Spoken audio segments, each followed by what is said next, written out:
Alhamdulillahi Rabbil Alamin. Wassalatu wassalamu ala Rasulillahi wa ala alihi wa mawalah. Wa asyhadu an la ilaha illallah wahdahu la syarika lah. Wa asyhadu anna Muhammadan abduhu wa rasuluh. Ya ayyuhalladzina amanu taqullaha haqqa tuqatih wa la tamutunna illa wa antum muslimun. Allahu ikhwan fillah. A'azallahu wa iyyakum jami'an. Alhamdulillah, kembali kita memuji Allah Subhanahu wa taala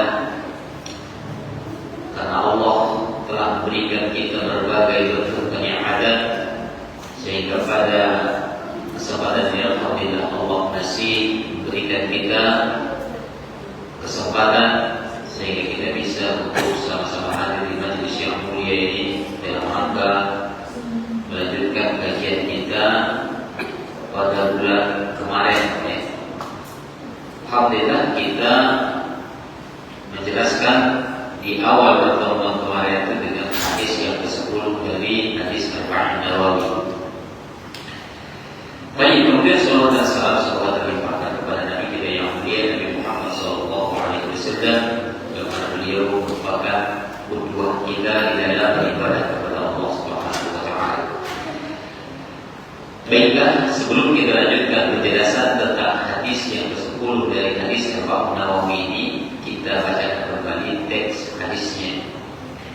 An Abi Hurairah radhiyallahu anhu qala qala Rasulullah sallallahu alaihi wasallam inna Allah ta'ala tayyibun la yaqbalu illa tayyiban wa inna Allah amara al-mu'minina bima amara bihi al-mursalin faqala ya ayyuhar rusul kulu min at-tayyibati wa'malu shalihan wa qala aydan fi ayatin ukhra ya ayyuhalladzina amanu kulu min tayyibati ma razaqnakum ثم ذكر الرجل يطيل السفر أشعث أغبر ويمد يديه إلى السماء يا رب ولحمه حرام ومشربه حرام وملبسه حرام وهو بيده حرام فأنا يستجاب له.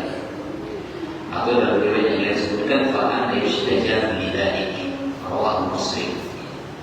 Ada satu hadis diriwayatkan dari Abu Hurairah radhiyallahu taala anhu, dia mengatakan telah bersabda Rasulullah sallallahu alaihi wasallam, apa kata beliau? Sesungguhnya Allah Ta'ala tayyibun. Allah itu maha baik. La yaqbalu illa tayyiban. Dan Allah tidak menerima kecuali yang baik-baik. Wa inna Allah amara al-mu'minin bima amara bil mursalin. Dan sesungguhnya Allah telah memerintahkan orang-orang beriman terhadap apa yang Allah telah perintahkan dengannya para rasul dan dahulu. Qala lalu Rasul membaca firman Allah Subhanahu wa taala dalam surah Al-Mu'minun ayat 51, katanya ya ayyuhar rusul kulu minat thayyibati wa'malu shalihan. Wahai para rasul, makan kalianlah makanan dari yang baik-baik dan lakukan amal saleh. Lalu beliau membacakan firman Allah dalam surah Al-Baqarah, ini berkaitan dengan orang beriman. Ya ayyuhalladzina amanu kulu min thayyibati ma razaqnakum. Wahai orang-orang yang beriman, makan kalianlah dari makanan yang baik apa yang telah kami rezekikan kepada kalian. Kemudian dia menyebutkan seorang laki-laki dalam riwayat itu yutilus safar, sudah mengadakan perjalanan yang sangat jauh. Ya, safarnya sudah sangat jauh. Saking jauhnya asyhada Allah, saking jauhnya dia bersafar tadi, rambutnya kusut masai. Kita bayang oleh kita, ya, begitu panjang perjalanan yang dilalui, rambutnya tidak lagi bisa disisir, kusut masai sebenarnya. Allah, bahkan bukan hanya sekedar kusut masai, tubuhnya berdebu. Yang yadayhi ila sama. Dia menengadahkan kedua tangannya ke arah langit. Lalu dia mengucapkan ya Rabb, ya Rabb. Ya Rabb, ya Tuhan, begitu. Sementara kata Nabi, makanannya halal. minumannya juga halal, pakaiannya juga halal. Ya. Kalau masalah makanan, minuman atau pakaian boleh jadi zatnya memang halal, atau boleh jadi dia dapatkan dari rezeki yang halal, gitu. Ya. Waktu dia bil halal, maka Nabi menegaskan dia sudah bercampur baur kehidupannya dengan sesuatu yang dihalalkan. Wahai saudara dari atau dalam riwayat yang lain, wahai saudara, bagaimana mungkin bisa doanya dikabulkan? Di sini dijelaskan ya bahwasanya ada beberapa hal yang harus kita perhatikan di dalam hadis yang mulia ini. Ya, sebagian sudah kita jelaskan pada pertemuan yang lalu. Sekarang kita akan jelaskan bahwasanya annal mu'minin ma'muruna munhiyun, ya, atau manhiyun. Ya. Bahwasanya orang-orang beriman itu memang ada hal yang diperintahkan kepada mereka dan ada pula yang dilarang, manhiyun. Sebagaimana dalam firman Allah Subhanahu wa taala di dalam firman Allah di dalam surah Al-Baqarah di atas tadi, ya ayyuhalladzina amanu kulu ma razaqnakum, kulu min thayyibati ma razaqnakum, makanlah makanan yang baik-baik apa yang telah diperintahkan atau apa yang telah direzekikan kepada kalian sesuai dengan perintah. Ini adalah perintah. Sesuai dengan firman Allah di atas juga kita harus mengikuti apa yang telah diwajibkan kepada para rasul. Sebagaimana dalam sabda Rasul di atas tadi, ya. Apa katanya? Innallaha amara al-mu'minin bima amara bihi al-mursalin. Sesungguhnya Allah telah memerintahkan orang-orang beriman apa yang telah diperintahkan kepada para rasul. Ya. Apa yang telah diperintahkan itu agar mengkonsumsi sesuatu yang baik, halal. Yang halal sudah pasti baik, tapi yang baik belum tentu halal. Ya. Zatnya baik misalnya, tapi belum tentu halal. Oleh sebab itu perlu ditegaskan dengan kehalalan itu tadi. Jadi di poin ini, ya, bahwasanya orang-orang beriman itu adalah sesuatu yang telah diperintahkan kepada mereka, apa yang telah diperintahkan kepada para rasul sebelumnya. Karena setiap seseorang tersebut keimanannya semakin kuat, semakin tinggi keimanannya, maka semakin mudah dia untuk melakukan perintah Allah Subhanahu wa taala. Ya. Jadi kalau dia itu tidak banyak mengikuti atau menjalankan perintah Allah Subhanahu wa taala, itu harus dikoreksinya dengan dirinya. Ya. Apakah keimanan saya sedang menurun? Apakah keimanan saya stabil begitu? Atau barangkali keimanan saya sedang meningkat? Ini ada indikasi di situ. Ya. Jadi yang bisa membaca itu adalah kita. Ya. Sudah berapa jauh saya menjalankan perintah Allah? Ini termasuk di antaranya adalah mencari sesuatu yang halal. Ya. Nanti terindikasi dengan kehalalan itu mudahnya terijabah doa kita, gitu ya. Baik. Kalau kita amati diri kita, kalau sedang menurun misalnya, kualitas ibadah kita menurun, ya, tidak ada semangat, ini harus kita waspadai. Kenapa? Karena ketika itu iman kita sedang menurun sebenarnya, ya. Kualitas iman kita sedang menurun. Oleh sebab itu perlu kita tingkatkan. Kenapa? Agar punya semangat kembali untuk menjalankan perintah-perintah Allah sebagaimana yang telah diperintahkan kepada para rasul. Ya. Baik. Kemudian poin selanjutnya yang bisa kita petik dari hadis itu adalah isti'mal ma yahyaw 'ala al-amal. Kita melakukan sesuatu yang memotivasi kita agar mudah beramal. Kita harus lakukan itu. Ya. Bahwa dihukum Nabi Sallallahu Alaihi Wasallam ini sebagai alasannya adalah sebagaimana dalam sabda Rasulullah SAW, Inna Allah amara al-mu'minin bima amara bihi al-mursalin. Sesungguhnya Allah Subhanahu Wa Taala memerintahkan orang-orang beriman sebagaimana yang telah diperintahkan dengannya para rasul. Ya. Apa yang diperintahkan kepada para rasul dalam ayat itu? Ya. Wa'malu shalihan, kulu min at-thayyibati wa'malu shalihan. Makanlah sesuatu yang baik-baik, dan amal soleh. Ini diberitakan. Berarti kita, ya, sebagai orang yang mendapat perintah dari Allah Subhanahu Wa Taala agar kita menjalankan apa yang diperintahkan kepada para Rasul, tentunya kita juga harus memperhatikan makanan kita, ya, yang kita konsumsi. Nyatanya makanan itu punya efek juga terhadap doa-doa kita. Bukan hanya sembarang makan saja, ya. Kalau andai kata kita dihidupkan hanya untuk makan saja, tak peduli halal dan haramnya, Allahnya kita seperti hewan. Bahkan boleh jadi lebih buruk daripada hewan, kan begitu. Jadi apa yang bisa memotivasi kita untuk beramal soleh itu, ya tentunya harus kita lakukan sebagaimana yang telah diberitakan kepada para Rasul. Baik. Kemudian poin selanjutnya adalah al-amru bil aqli min at-tayyibati lil mu'minina wal mursalin. Apa firman Allah Subhanahu wa taala dalam ayat ini? Dalam surah Al-Mu'minun kemudian surah Al-Baqarah tadi, apa diberitakan Allah kepada orang-orang beriman? Perintah adalah bil aqli min at-tayyibat, mengkonsumsi makanan yang baik-baik, ya, baik dari sisi bahannya, kemudian baik pula dari sisi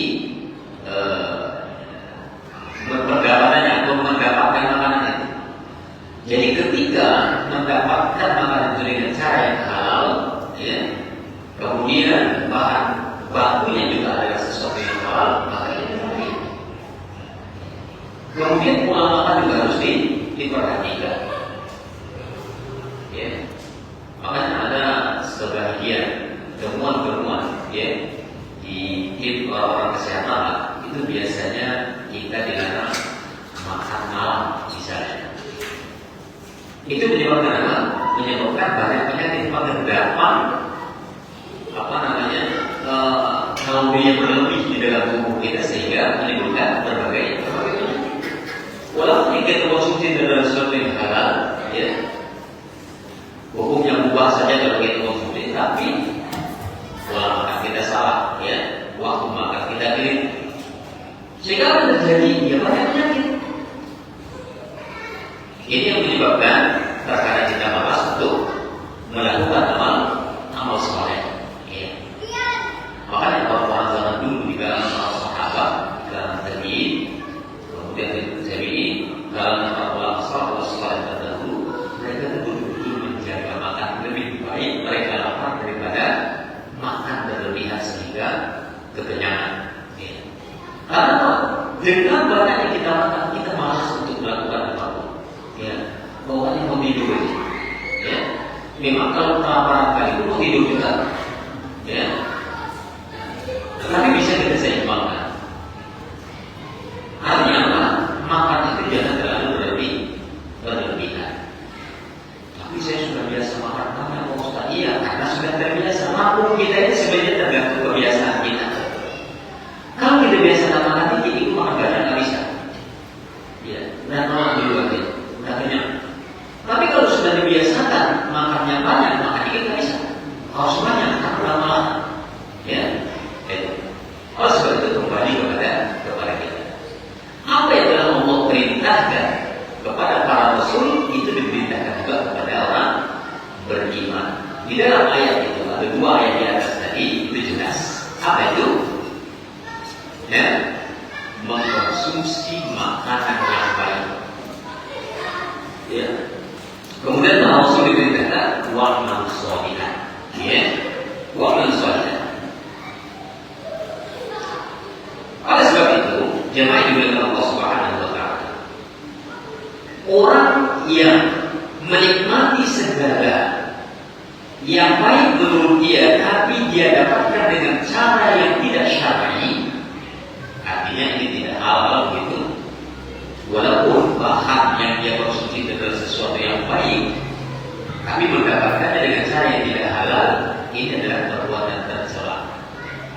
Ini adalah perbuatan tercela. Karena Allah Subhanahu wa taala tidak mungkin memberikan, ya, sesuatu atau memperbolehkan seseorang tersebut mengkonsumsi sesuatu yang tidak Allah anugerahkan kepada hakikatnya. Ya. Ada orang yang mendapatkan makanan itu dengan cara dia mungkin mencuri atau barangkali uang untuk membelinya itu dari hasil judi misalnya, atau menjual barang-barang terlarang misalnya, walaupun bukan narkoba, bukan, ya, misalnya jual beli kucing, misalnya. Ya, jual beli kucing Persia, kucing Angora kata orang. Jual beli kucing itu diharam di situ. Ya. Atau barangkali kerjanya angkat ular. Ya. Uang dari hasil penjualan ular itu adalah haram. Ya. Jadi tidak mungkin ya sesuatu dia dapatkan makanan tersebut dari uang yang diharapkan, ini tidak diperbolehkan. Ya. Atau barangkali seseorang tersebut mengharapkan sesuatu yang telah dianugerahkan kepadanya. Misal Allah berikan kepada dia misalnya buah-buahan, gitu ya, atau barangkali makanan-makanan yang lain yang itu bisa kita nikmati dan berubah hukumnya, tapi dia mengatakan aku tidak akan makan makanan ini karena aku ingin lebih dekat kepada Allah, maka ini terjatuh pada perbuatan tercela. Nggak boleh juga.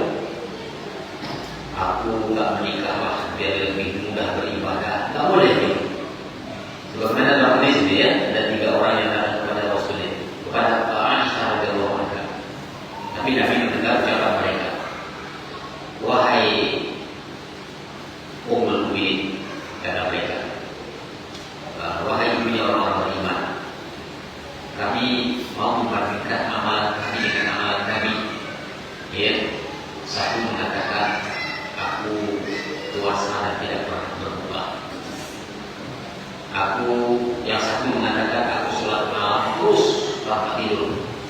Yang satu mengatakan aku tidak menikah, memuja terus. Tiga-tiganya tujuannya adalah agar mereka lebih mudah beribadah. Nabi mendengar dalam dia keluar. Sedangkan aku yang sudah diampuni dosa, yang telah lalu dan akan datang, aku juga tetap makan dan berpuasa dan tetap makan. Artinya bukan berpuasa terus gitu. Kemudian aku juga sholat dan tidur.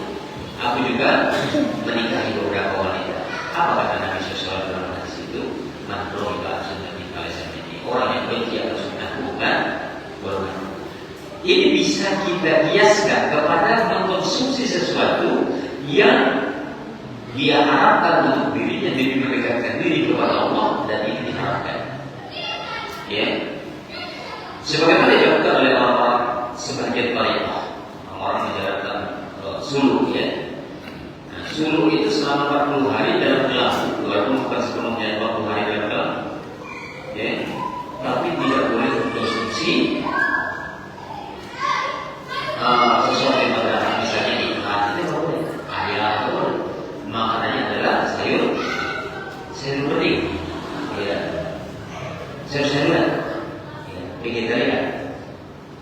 Ini sebenarnya juga apa? Tidak boleh kita konsumsi itu karena itu nanti Allah bisa mengikat ini dan itu segala macam. Alasannya begitu. Lebih bisa kita untuk berzikir kepada Allah, mendekatkan diri kepada Allah. Di dalam dalam itu berzikir sepenuhnya. Tidak boleh konsumsi makanannya. Padahal ini ada perbuatan tercela. Ya, sesuatu yang telah diperbolehkan Allah untuk kita konsumsi, maka boleh. Asal jangan berlebihan. Kecuali kalau ada mudarat terhadap diri kita. Misalnya ada orang alergi siput misalnya, makan makanan laut ya seperti udang misalnya, ya, seperti kerang misalnya. Ya. Kalau memang dia punya penyakit tersendiri, ketika konsumsi itu maka memang tidak boleh dikonsumsi. Itu membahayakan diri. Tapi selama itu masih tidak membahayakan diri, maka itu mubah. Jangan kita batasi diri kita dengan makanan itu. Walaupun demi mendekatkan diri kepada Allah, ini tidak diperbolehkan. Ya, baik. Cuma itu dengan Allah Subhanahu Wa Taala. Kemudian poin selanjutnya adalah ya, annahu yajibu syukra ni'matillah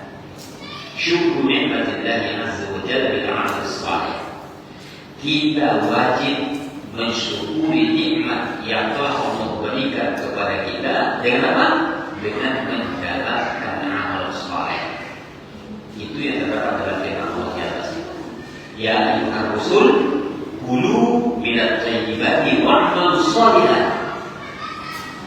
Wahai para rasul, makan kalianlah sesuatu yang baik-baik, wa'malu shalihan, maka amalkanlah amal saleh, dan amalkanlah amal saleh. Sementara di dalam ayat surah Al-Baqarah berikutnya, kulu min thayyibati ma razaqnakum washkuru lillah. Ya, ya ayyuhalladzina amanu kulu min thayyibati ma razaqnakum washkuru lillah. Wahai orang-orang beriman, maka kalianlah dari yang baik-baik apa yang telah direzekikan kepada kalian, washkuru lillah, bersyukurlah kalian kepada Allah. Ini tujuannya. Itu adalah ada hubungan antara wa'mal shalihan dengan washkuru lillah. Ya. Amalkanlah amal saleh, bisa pokoknya disebutkan washkuru lillah, bersyukurlah kepada Allah. Nyatanya, ya, mensyukuri nikmat Allah itu adalah dengan menjalankan amal saleh, gitu maksudnya. Ya. Jadi tahunya kita orang tersebut bersyukur kepada Allah Subhanahu wa taala dengan nikmat yang Allah berikan kepadanya itu dengan beramal saleh itu. Ya. Jadi tidak bisa dipisahkan antara syukur dengan amal saleh. Itu pembuktian. Bukan hanya sekedar alhamdulillah, ya, saya bersyukur kepada Allah. Bukan hanya ucapan, tapi ada tindakan. Jadi ketika orang tersebut dikatakan bersyukur kepada Allah atas nikmat yang Allah titipkan kepadanya, Allah berikan kepadanya, ya, bukan hanya sekedar lafaz semata, bukan hanya ucapan alhamdulillah pujian kepada Allah, tapi barangkali aku bersyukur kepada Allah, bukan hanya itu, tapi terlihat dari tindakannya, ya, dari tindakan. Sejauh mana dia mengamalkan amal saleh, itu bukti dia bersyukur kepada Allah. Ya. Setelah kita diperintahkan untuk mengkonsumsi sesuatu yang baik-baik, lalu dengan itu kita diberikan Allah tenaga untuk melakukan amal saleh, itu benar-benar bersyukur. Ya. Jemaah yang dimuliakan Allah Subhanahu wa taala.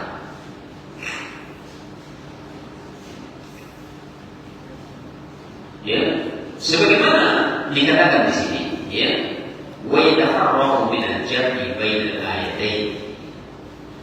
Ya, di sini bisa digabungkan antara dua ayat di atas, yaitu surah Al-Mu'minun ayat 51, kemudian surah Al-Baqarah ayat 172 di atas. Anna syukra huwa al-'amal salih. Itu kata oleh para ulama. Ya, bahwasanya syukur itu adalah amal saleh. Sebagaimana kita jelaskan di atas tadi. Ya. Sebagaimana disebutkan oleh Rasulullah SAW dalam hadis di atas tadi, innallaha amara al-mu'minin bima amara bihil mursalin. Sesungguhnya Allah Subhanahu wa taala telah memerintahkan orang-orang beriman sebagaimana yang telah Allah perintahkan dengan para rasul. Para rasul itu diperintahkan untuk beramal saleh. Jadi itu yang dikatakan wal washkuru lillah. Maka bersyukurlah kalian kepada Allah. Ya.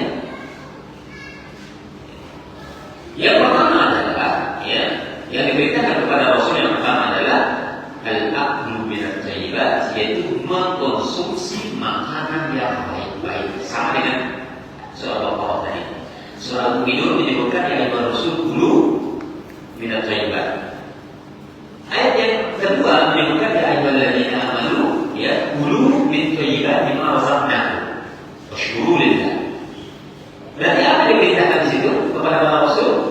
Tentunya mengkonsumsi sesuatu yang baik. Maka ketika itu diperintahkan kepada rasul, maka hal ini juga diperintahkan kepada kita sebagai orang yang beriman kepada Allah Subhanahu wa taala. Waktu yang kedua diperintahkan kepada rasul al-amal saleh, yaitu beramal saleh. Ya. Kemudian apa yang diperintahkan kepada kita juga? Ya, amal saleh. Sesuai dengan perintah Allah dan surah Allah, washkuru lillah, yaitu bersyukurlah kepada Allah. Jadi antara amal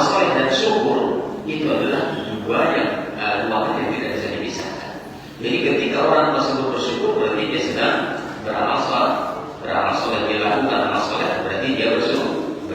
Jadi ucapan bukan hanya sebatas ucapan alhamdulillah saja atau aku berterima kasih kepada Allah, bukan.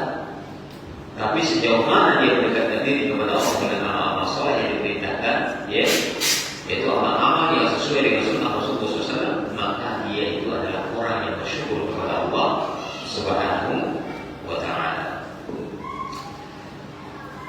Baik. Kemudian selanjutnya, ya, tawjihul amri liman huwa muttasif bihi liqawli wa'mal salihan wa wajibul amru bil amri salih lil mursalin ma'annahu ya'maluna salihat wa syakka bidzalika. Ya. Ini sebenarnya gambaran perintah orang yang telah disifatkan dengannya itu para rasul, ya tentunya amal saleh, ya. Di dalam sabda Rasulullah dalam firman Allah tersebut wa'mal salihan, ya, lakukan amal saleh begitu. Maka di sini adalah, ya, karena perintahnya adalah beramal soleh yang diperintahkan kepada para rasul, bahwasanya mereka itu tentu, ya, sudah disepakati oleh semua orang, mereka ini senantiasa melakukan amal soleh. Makanya tidak dikatakan lagi dalam surat Al-Mu'minun itu, ya, Rasul qulu minat thayyibati qulu minat thayyibat wa syukru lillah, tapi wa'mal salihan. Kenapa Allah katakan wa'mal salihan? Karena memang para rasul itu sudah dipatenkan mereka itu senantiasa melakukan amal soleh. Kenapa di ayat yang kedua tidak disebutkan wa'mal salihan, hanya diperintahkan bersyukur? Ya, karena itu tujuannya adalah agar orang beriman menjalankan apa yang telah diperintahkan kepada para rasul sebelumnya itu, yaitu mengamalkan amal soleh. Berarti karena syukur dalam ayat yang ditujukan kepada orang-orang beriman itu maksudnya adalah wa'mal salihan, amalkanlah amal saleh itu bukti syukur kalian kepada Allah Subhanahu wa Ta'ala. Jangan dimuliakan Allah Subhanahu wa Ta'ala, wala syakka bidzalik, dan tidak diragukan lagi dengan hal itu, ya, tentang para rasul senantiasa melakukan amal saleh. Ini sedikit kita ringkas, kalau tidak diringkas nanti itu lagi minggu depannya, ya. Baik. Kemudian selanjutnya, tahrimul khaba'ith, ya. Hadis di atas tersebut, ya, inna Allah thayyibun la yaqbalu illa thayyiban. Jadi Allah itu baik dan tidak menerima sesuatu yang melainkan yang baik-baik, begitu, ya. Berarti di sini mafhum mukhalafahnya hadis itu adalah tahrimul khaba'ith, pengharaman segala yang jorok, yang kotor, ya, segala yang kotor. Sebagaimana dalam dalam ayat di atas ada surah Al-Baqarah, ya ayyuhalladzina amanu kulu min thayyibat, ya, au min thayyibati ma razaqnakum, ya ayyuhar rasul kulu min thayyibat. Dalam ayat selanjutnya, ya ayyuhalladzina amanu kulu min thayyibati ma razaqnakum. Ini kan berarti mafhum mukhalafahnya adalah tidak boleh kita mengkonsumsi sesuatu yang yang kotor, yang buruk, yang haram itu. Karena yang haram itu termasuk juga khaba'ith, walaupun zatnya itu tidak najis, ya, seperti alkohol misalnya, ya. Alkohol kalau kena ke badan kita najis, juga kan najis. Makanya sebenarnya keliru orang mengatakan parfum non alkohol, gitu, ya. Ada ya, ya. Apa orang alkohol itu maksudnya apa sih? Memang parfum itu diminum, ya. Alkohol itu nggak boleh diminum, tapi kalau dipakai parfum non alkohol boleh dibawa sholat, ya. Nah, ini segitu dulu sebenarnya. Alkohol itu nggak boleh diminum, ya, betul, ya. Zatnya tidak najis, tapi tidak boleh dikonsumsi. Jadi tahrimul khaba'ith itu termasuk itu di dalamnya. Zatnya itu adalah zat yang diharamkan, tapi dia memiliki sifat yang tidak najis, ya. Makanya tidak boleh dikonsumsi, ya. Jadi khaba'ith itu bukan hanya sekedar yang jorok-jorok, bukan. Yang diharamkan,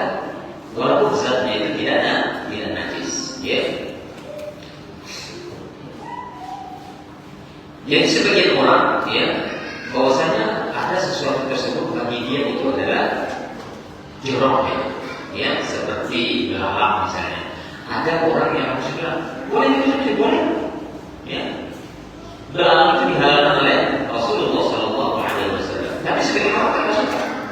Ada dog itu ya masuk ke spesies biawak ya, tapi itu biawak yang pasir. Beda sama biawak dari sini. Kalau biawak di sini itu ya mirip buaya, ya mirip buaya sama mirip komodo. Tapi kalau dog yang sana, yang mungkin bentuk tubuhnya sama, tapi bentuknya lebih bulat di belakang, dan dia lebih warnanya juga putih gitu ya. Nah, itu dihalalkan. Tapi bagi kita barangkali tidak suka konsumsi. Sebagaimana Rasul juga pernah dulu berkunjung ke salah satu rumah sahabat. Kebetulan sahabat itu sedang memasak dog itu. Kemudian Nabi bertanya, "Apakah ini apa?" "Itu dog ya Rasulullah." "Oh, mohon maaf, saya tidak memakannya." Cuma gitu aja. Tapi bila tidak marah itu dikonsumsi kan gitu. Ya. Tapi jangan ada apa biawak dari kepala. Ya. Itu masih hilang dan ya. Ya. Tapi mengharapkan sesuatu yang tidak ada dalilnya boleh juga gitu ya. Hukum asalnya yang boleh semua dimakan kecuali kalau ada yang diharamkan. Memang kalau dia masuk ciri-ciri pengharamnya boleh dimakan itu aja. Ya. Atau barangkali sesuatu yang membuat kita sakit gosip itu lebih baik. Makanya membahas itu sangat luas sebenarnya. Ya. Sebagian orang ada yang ingin membahas sebagai dia, jangan dimakan, tapi jangan diharamkan. Ya, seperti itu ya. Buaya misalnya. Bagi kita mungkin di sini ya, yang apa namanya yang umum, buaya itu adalah sesuatu yang diharamkan. Tapi kalau boleh juga kita haramkan karena tidak ada dalil. Imsah itu tidak ada mengatakan haram gitu ya. Makanya kalau kita ke Afrika sana, ulama-ulama yang berbahasa Mahdi itu rata-rata menghalalkan buaya. Ya. Jadi jangan kita mengharapkan sesuatu yang dihalalkan Allah. Sebabnya kalau tidak ada ciri-ciri pengharaman tidak boleh kita mengharamkannya. Ya, atau ini bagi saya haram, boleh juga. Hanya saja kita katakan ini saya tidak konsumsi. Untuk mengharapkan saya tidak ada alasan. Ya, silakan kalau yang Allah tupai misalnya, ya tupai. Siapa yang bisa mengharapkan? Ya, ada ciri-ciri ada. Yang ada ciri-ciri itu adalah bertarik. Tupai bertarik enggak? Dia mengharap dua dari kakinya. Ya, yang bertarik itu adalah kiri kanan atas bawah kedua. Empat berarti itu namanya tarik seperti kucing, anjing, harimau gitu ya. Itu baru tarik ya. Yang ada ciri-cirinya kan seperti itu. Jadi walaupun kita amati ya, sebagaimana dijelaskan dalam kitab ini bahwasanya ya mafhum mukhalafah inna Allah tribun ya lain wajib tribun tadi bahwasanya mafhum mukhalafahnya itu indikasi pengharaman sesuatu yang jorok atau yang haram itu ya. Jadi kemudian apa lagi? Istibaan bijabati ahlil harami law amila min asbabil ijabah. Dalam hadis itu ya, kalau doa kita mau dikabulkan, kita harus menjauhi untuk mengkonsumsi sesuatu yang haram. Ya, baik sifat atau zatnya. Harus kita jauhi mengkonsumsinya. Ya. Ini bukan soal memakai, ini masalah mengkonsumsi. Jadi katakan nanti kalau Ustaz itu parfum beralkohol boleh kalau di sekolah. Ini bukan dikonsumsi, kalau parfum itu kan bukan diminum. Ya, itu digunakan oleh baru-barunya. Sebenarnya kalau dia mati, ya ini adalah raja parfum di sini. Seperti dia beritahu, apa sih guna alkohol itu kalau dicampur ke parfum? Itu gunanya menurut sebagian orang yang pernah saya dengar itu untuk membawa aroma itu biar nyebar karena dia lebih ringan. Ya, ada sesuatu membuat dia lebih kalau istilah kalau aromanya itu apa saja campur ke dalam. Ya, kalau dia sudah betul-betulan bawa segala macam itu bagi itu semua itu. Jadi kalau bilang aku mau boleh itu diminum, dikonsumsi sebagaimana dijelaskan dalam hadis ini. Ya. Artinya untuk atau agar doa kita diijabah itu istimadu aklil haram, menjauhi makanan-makanan haram, gitu. Ini termasuk di antara syaratnya. Lihat Nabi Sallallahu Alaihi Wasallam karena Nabi dalam hadis itu dijelaskan ada seorang laki-laki yang melakukan perjalanan yang sangat jauh, ashhad al-bar, rambutnya kusut masai berdebu belah badannya. Kemudian disebutkan hadis itu, al-haram, al-mashrab haram, al-kasut haram, al-uzayah haram, makanan haram, minuman haram, pakaian haram, kan gitu ya. Kemudian bergelima dengan haram.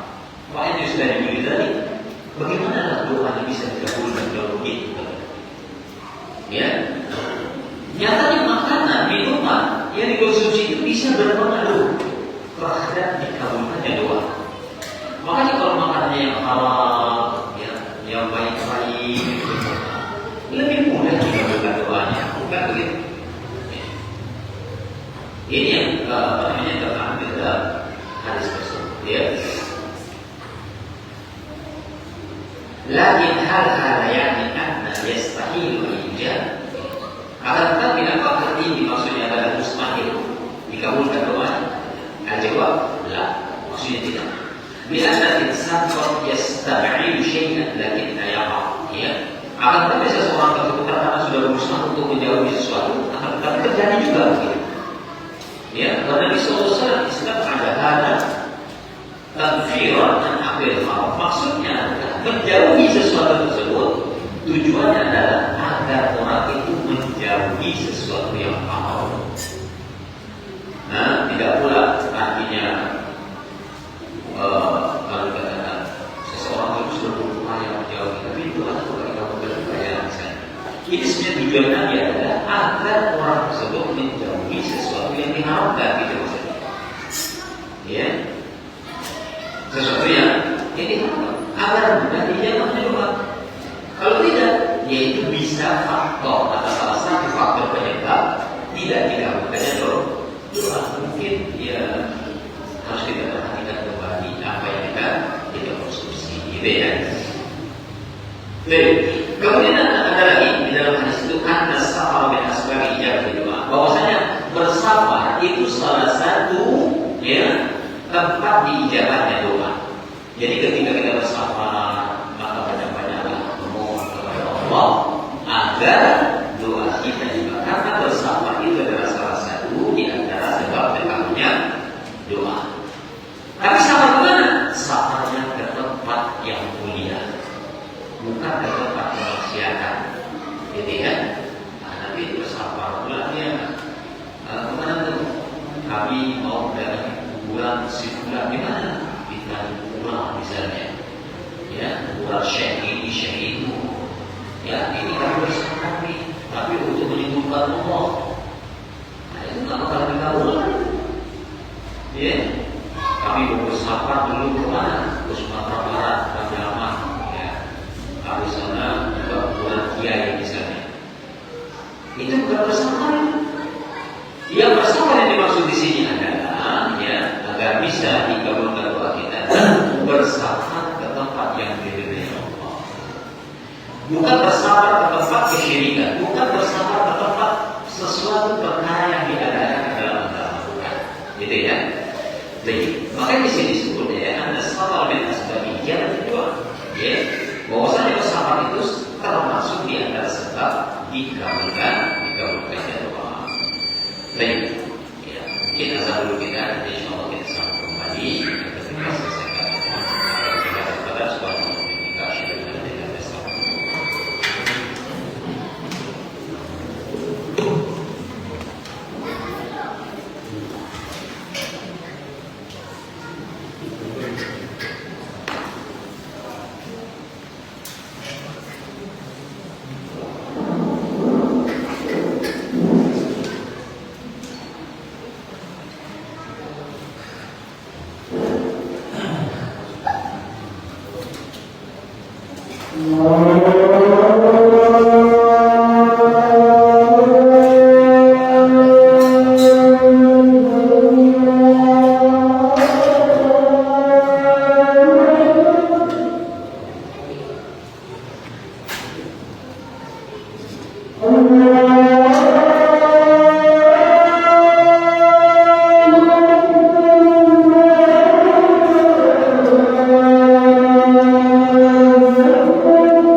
Dan tubuh berdebu itu juga termasuk di antara sebab dikabulkannya doa. Ya. Kenapa demikian? Karena ini adalah bagian dari lelahnya dia melakukan sabar. Termasuk di antara kata lelahnya dia melakukan sabar. Ya.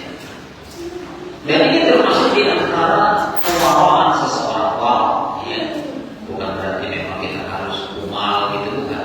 Ya. Tapi termasuk di antara tanda-tanda orang yang waro, ya, zuhur di dalam hidupnya kelihatan. Ya. Jadi ketika hal itu dilakukan karena Nabi SAW sudah sebutkan, ya, asyhada al-ghara. Ini termasuk di antara, ya, sebab dikabulkannya doa tadi. Kemudian apa lagi di antaranya adalah anna raf'al yadaini fi du'a min asbabil ijabah. Mengangkat kedua tangan ke langit, ya, maka ini termasuk di antara sebab dikabulkannya doa. Akan tetapi khilaf di kalangan para ulama terkait masalah mengangkat tangan. Ya. Apakah mengangkat tangan ini disyariatkan? Atau barangkali ini adalah sesuatu perkara yang baru di dalam agama? Nah, di sini ada 3 jawaban. Ya, apa kata Syekh Muhammad As-Salatin? Yang pertama adalah, ya, ma warada fihi raf'ul yadain. Ada yang datang hadisnya menjelaskan tentang adanya atau bolehnya mengangkat kedua tangan. Yang kedua adalah ma warada fihi adam rafi'. Ada juga hadis yang telah datang yang menjelaskan tentang tidak mengangkat tangan ketika berdoa. Kemudian adalah yang ketiga, malam yarid fihi syai'. Memang tidak ada hadisnya sama sekali. Apakah itu mengangkat atau bukan begitu? Ya. Jadi pertama dijelaskan idza da'a al-khatib bistisqa. Apabila khatib pada hari Jumat, jadi tidak untuk berdoa itu barangkali dia berdoa dengan inisiatif sendiri, berdoa meminta hujan istisqa. Ya. Fa'innahu yarfa' yadayhi wal ma'mum kadzalika. Maka dia harus mengangkat tangannya, demikian pula para makmum yang mendengarkan atau jemaah yang ada di hadapannya. Ya, lima rawahul Bukhari fi hadis Anas radhiyallahu anhu.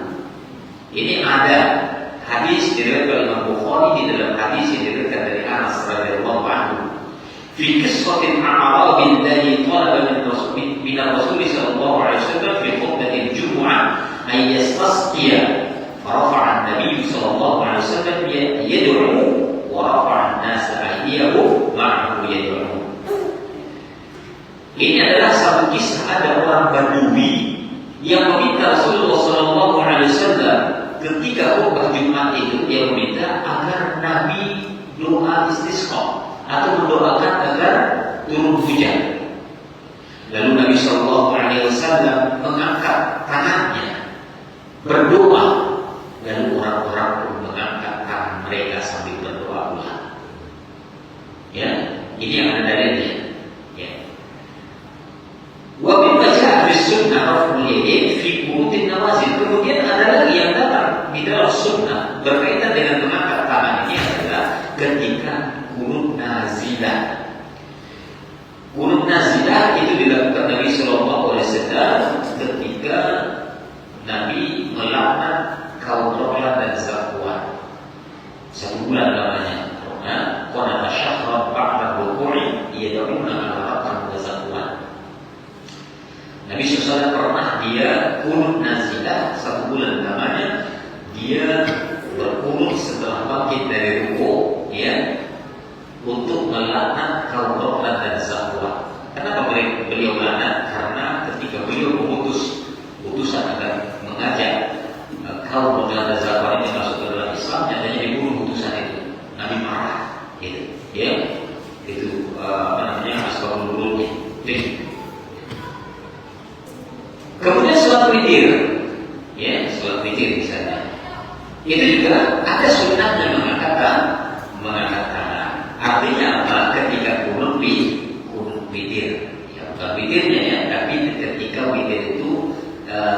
dibaca dua kunut, maka ketika kunut itu maka disunahkan mengangkat tangan.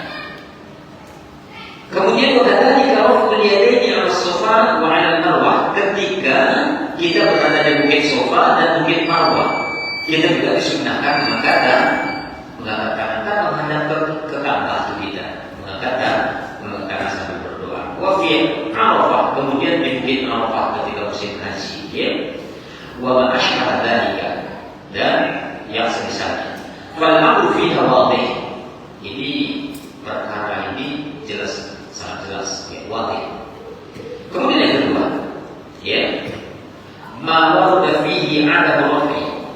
Ya, hadis-hadis yang datang menjelaskan tentang tidak adanya mengangkat tangan ketika berdoa. Kan doa hal itu pada Jumat fi wa istisqa wal istisha, ya, yaitu ketika khutbah Jumat. Ketika khutbah Jumat, melainkan ketika khutbah itu dia istisqa, seperti yang disebutkan di atas tadi, doa minta hujan. Kalau bukan doa minta hujan, ketika khutbah Jumat tidak ada istilahnya mengangkat tangan, melainkan yang ada riwayatnya adalah memberikan isyarat dengan telunjuk. Ya, itu yang ada, bukan mengangkat kedua tangan seperti ini. Baik. Kenapa demikian? Karena di dalam hadis, ya, itu disebutkan, "Fala al-khatibu lil mu'minin wal mu'minat aw li nasbil mujahidin fi khutbatil Jum'ah fa innahu la yarfa' yadayhi." Ya. Karena khatib mendoakan orang-orang mukmin dan mukminat, atau barangkali mendoakan agar para mujahid ditolong Allah Subhanahu wa taala ketika khutbah Jumat itu, fa innahu la yarfa' yadayhi, dia tidak mengangkat tangannya, walau fa'alma, ya, la aqra alaihi, ya. Andai kata dia mengangkat kedua tangannya, maka harus diingkari. Sebagaimana dalam Sahih Muslim disebutkan, ya, Ammar di Ru'aibah, ya, anna ra'a bashar ibn Marwan ala al-mimbar. Jadi Ammar bin Ru'aibah ini dia pernah melihat Bashar bin Marwan, ya, di atas mimbar, maksudnya ketika berkhutbah, dan dia mengangkat kedua tangannya. Faqala, apa katanya? Qabbahallahu hataini yadaini.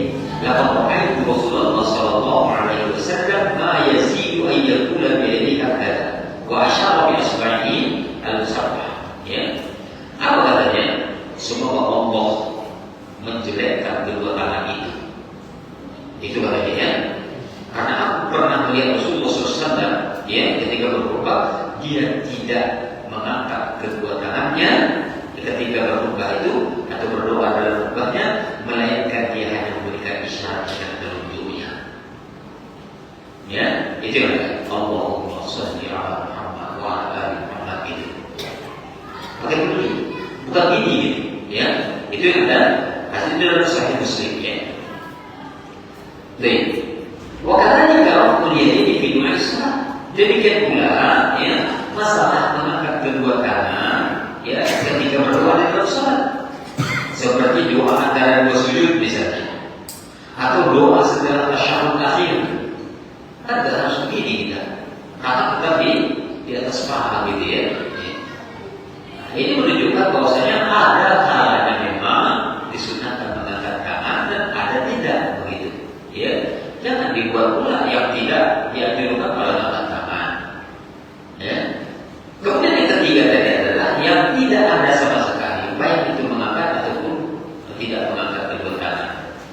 Maka semua Allah hukum asalnya mengangkat dengan min adabiduna min asbabil ijabah.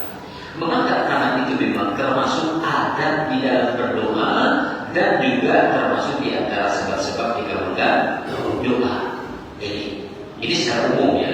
Sebagaimana Nabi SAW bersabda, Inna Allah hayyun karimun yastahyi min 'abdihi idza rafa'a ilayhi yadayhi ayyadahuma sifran. Ya. Sesungguhnya Allah Subhanahu wa taala Maha hidup dan Maha mulia. Dia sangat malu. Hayyun itu adalah sangat pemalu, ya, bukan demikian. Sesungguhnya Allah Subhanahu wa taala Maha pemalu dan Maha mulia.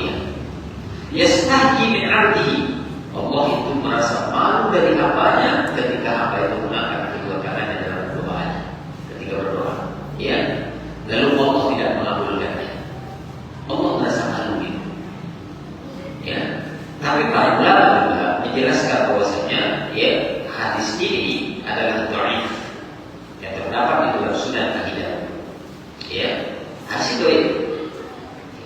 Walaupun sebagian orang ada yang mensahihkan, tapi sebagian ulama seperti Syekh Al-Albani ya, itu disebutkan adalah oleh penulis kitab Ainul Ma'bud di dalam kitab Syarah Imam Abi Dawud itu disebutkan adalah hadis itu.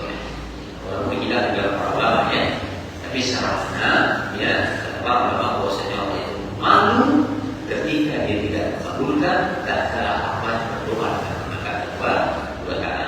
Lantas bagaimana kesimpulan? Para ulama menyimpulkan bahwasanya mengangkat tangan ini ketika hajat yang berlebihan kita rasa boleh kita mengatakan. Misalnya memohon kepada Allah, ya, untuk hajat kita yang begitu penting bagi kita, maka akan kedua tangan. Di tempat yang diperbolehkan. Nah, maksudnya apa?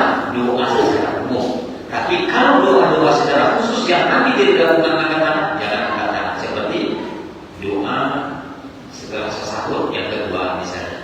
Nah, doa tasyahud sebelum salam. Ada doa di sini. Nah, jangan angkat tangan karena nanti tidak menyentuhkannya.